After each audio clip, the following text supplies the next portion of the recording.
Hello, folks. You're probably wondering if you're new to Richard's channel, who I am. I'm the driver. I'm Patty, and I haven't been on, oh my goodness gracious, it might have been a year now. I haven't done any videos for Richard. Excuse me.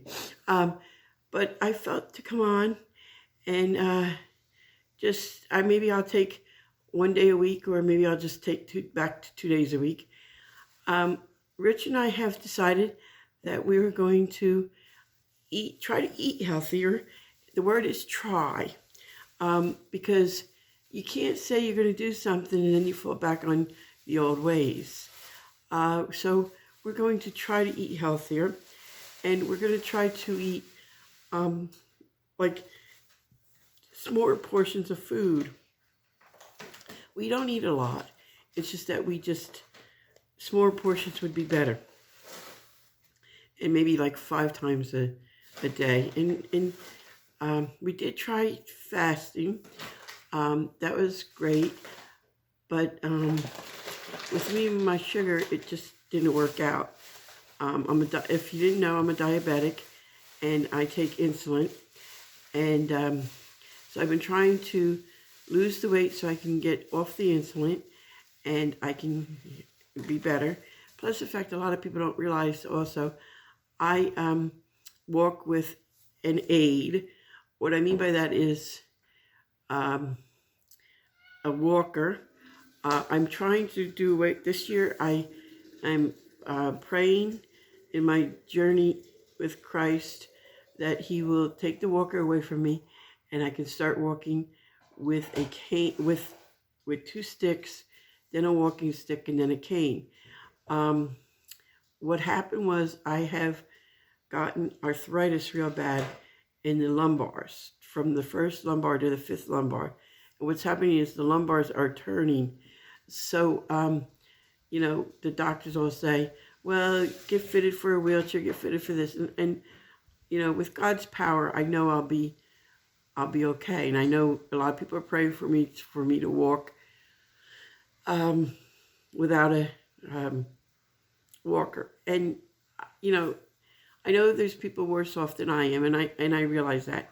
And I have neuropathy in my. That's really why I decided to eat healthier, because last year I developed neuropathy in my feet, and then I started getting it in my hand. My left. That's why I have this on. My left hand is getting it. So I said, my sugars have been. If you've been following me, my sugars have been all out of whack. And now they're coming down. In the morning, I know this is gonna seem like a high number to some people, but my sugars in the mornings are like 120. The only time it gets high is after lunch, and we can't figure out why, because I don't have too much carbs for lunch. We just can't figure out why my body goes into this high sugar level. So, and then it comes down, and then it's nighttime. I've had about 3 episodes at night where my sugar is below 50. And it's in the middle of the night, and I get cold sweats, and so they don't understand. And they told me have cheese and crackers or something, before you go to bed, a little bit of oatmeal or something like that. So it'll keep my sugar going through the night. So that's basically what we're going to do this year, because Richard, he's told you about his heart and everything. So what we want to do is we want to start trying to eat better. Went to the doctor today, and he said that he wants to see me get in the pool and just walk the pool. I never gave that a thought, because that will strengthen my legs and my leg muscles. And he said that'll help you walk better. And I never really gave that a thought, because you got the power of the water working against you. And like he said, if you fall, you just start swimming, which I honestly never gave that a thought. And so probably doing that. Hopefully I'm going to talk my journey, try not to bore you guys. Hopefully I can lose some weight and, start walking without the walker and with the cane and the 2 sticks. The 2 sticks are first, then the the walking stick, and then the cane. and then eventually, hopefully, no product to walk with. So, and I like, um, and I'd like to do a lot of stuff that I can't do right now unless I have a scooter, or I got this, or I got that. So I'm trying to really work hard on my body and stuff. So hopefully, with God's help and God's prayers, like sending prayers up to God, that God will listen to me, and hopefully He'll free me of this burden, because I feel like, um, everybody has arthritis, everybody has aches and pains, but until you get arthritis, you don't realize how hard, it is really rough to get up in the morning. And I feel sorry for anybody that has really bad arthritis, because sometimes you can't get out of the bed. And lately I've been falling out of bed, and I don't feel, I'm still young enough. I can't, I can't, the neighbors are outside showing the house. I just feel like it's just a little, I'm too young to feel this way. I have to tell you a funny story. I turned 65 in January, in the beginning of January, and from July into January, I was getting letters, I was getting phone calls, I was getting emails. Any way they could contact you, they did. On my insurance company is the best. I won't name them all, because they all called and text and everything. A welcome to Medicare, and then it was like this, and this is good for you. And then they were saying, like, we have the best insurance. We cover you better. We do this for you. We do that for you. We give you an allowance for over-the-counter stuff. We give you, and it was just crazy. And finally, Rich and I got a very outstanding gentleman. I don't know. I guess they call them brokers. And he talked to us, and he gave us the lowdown. And he said, and I'm not going to tell you who I have, because that's not fair to the other insurance companies. But he said, this insurance company is really good. They pay 100%. They pay out of, you pay little out of pocket. When you go to the hospital, you don't get any, they pay 100% of the hospital. So far, excuse me, I'm going to cough. So far, all our drugs are paid for. I better knock on wood, because, but everything so far has been paid for. So we've been very lucky that way. And I'm so grateful that this gentleman was some lady in church. Oh, I'm sorry.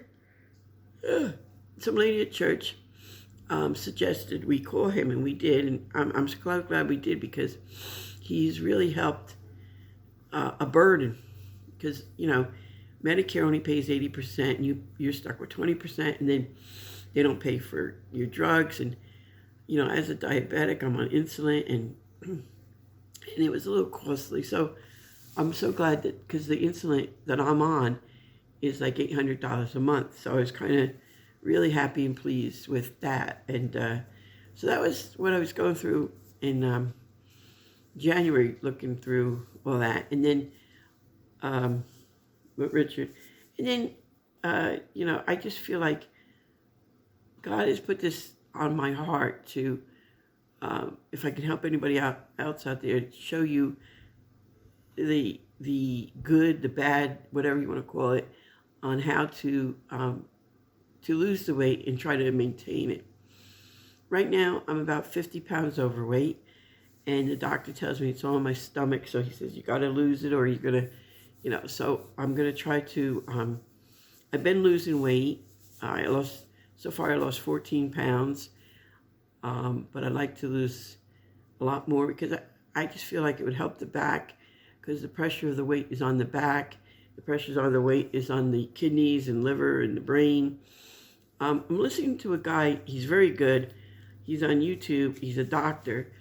And he tells you, he's just put something up today, that sugar is like cocaine. You get addicted to sugar, and it's not only the crystal, the white crystals you get addicted to. It's all the other stuff in the foods. There's like molasses, and then there's what else was it? Corn sugar, corn syrup, corn, and I was shocked. He had about 15 or 16 different words for sugar that, you look at a package and you say, oh, there's no sugar in this, but there's this, and this in it. And MSG is another thing that I've been listening to with this guy.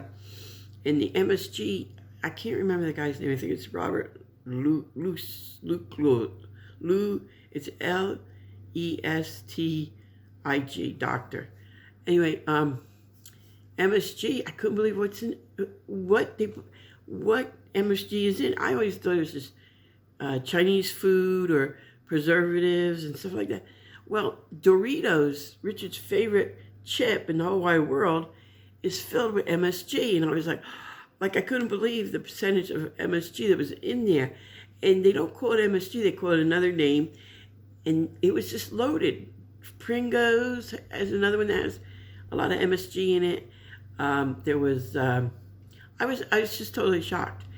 Everything that's preserved, like frozen dinners and stuff like that has MSG. But I was like, Pringles and Doritos, and there was so many things that have MSG in it, and I'm like, holy crow. And, MSG has blockages, like blocks to your brain, and you can't, like, your brain doesn't function right, and it doesn't, if you get too much MSG, your brain doesn't think you're full, so you just keep on eating. So I was really shocked at that, because that just blew me away when I read that. And this guy is super duper smart. He knows his stuff. He's a practicing doctor in California. He treats people with sugar, and he said it's not our fault that we got addicted to sugar. It happened after World War II. They did it for they had a lot of, people had to eat stuff, so they made it taste good with sugar. And it activates, there's 19, I think he said 19, maybe there might be 29. Well, anyway, there's 19 or 29 taste buds on your tongue that are receptacles that says, this tastes good, this is delicious. So it activates the sugar in your brain. So I was really shocked at that. And this guy he's so smart, and he's like, okay, take an apple, and he explained it. It's like stage one. Stage one, an apple. You eat the apple, that's stage one. You get all the nutrients, and you get all the natural sugar and everything from it. Stage two is you can crush up the apple, make apple sauce with no sugar. And then stage three is it could be cooked a little bit, make apple butter or something, has a little sugar in it. Okay, so then stage four, and he said this, I'm not picking on, stage four would be a McDonald's apple pie. There's very little apple in that apple pie, but there's enough sugar in that apple pie that gets your taste buds going, that you enjoy that apple pie. And it's the further away you get from the original thing, like a banana, and you go down into the banana pudding, or the further you take this natural fruit or natural vegetable and keep going down and make something else of it, you're adding more sugar, you're adding more preservatives to it that, is not good for your body. And I was really, I was just, you probably really know this stuff, but when it's put to you on YouTube or in a book or something like that, you go, wow. And, that's, like he was saying that you shouldn't eat too much fatty beef. Well, okay, but he said you should eat grass-fed, grass-finished beef. And he was saying that, nowadays you can get it almost anywhere, and you can get it quite reasonable, so it's not like it's really expensive. Anyway, I'm sorry. I'm not tired. I don't know why all of a sudden. So he said, and only go with the size of like a small fist, like a small of meat. And then this was another thing that got me. Like if you have, what was it now? Let me think here now. Which really threw me off. I can't remember what it was, but anyway, it was two dice. I forgot what it was. Piece of cheese. He's talking about, not processed cheese, like block cheese, that you should only have 2 pieces of cheese the size of dice. And I was like, what? Wow, that's like nothing. And he said you should get block cheese, not any kind of wrapped cheese, because it's all preservatives in it, like the American cheese or the Parmesan cheese. You got to get the aged Parmesan. The Parmesan cheese that you get in a little container or in the bags, it's all processed. And he said just read the labels, and I was shocked on how much processed stuff is in this stuff that you don't realize. And and I think we're going to try to go gluten-free, because that's another thing that is like almost a sugar or poison. We were never, as human beings, we were never supposed to eat bread, like any kind of gluten. So, I figure, well, if we can do gluten-free too, that would be good. So, I know I'm babbling, so I'm going to go for now. I will keep you posted. Maybe it'll be once a week. Maybe, I don't know. I don't know if we get good comments, maybe I'll do a little bit more research for you guys. But I think 2024 should be a good year, that we should all take care of our bodies and our minds, and not depend on so much outside toxics and things we put into our body. I think we should be more aware of what's going into our body and how it makes us feel, and hopefully we'll all feel better and we'll live long lives. So without further ado, I'm going to say so long. Have a safe, healthy week, and maybe I'll see you next week. I don't know. Maybe Richard will let me do more. We'll see how it goes. But keep a positive thought, like Richard says. Stay healthy and stay informed of your bodies. Thank you, and have a good day.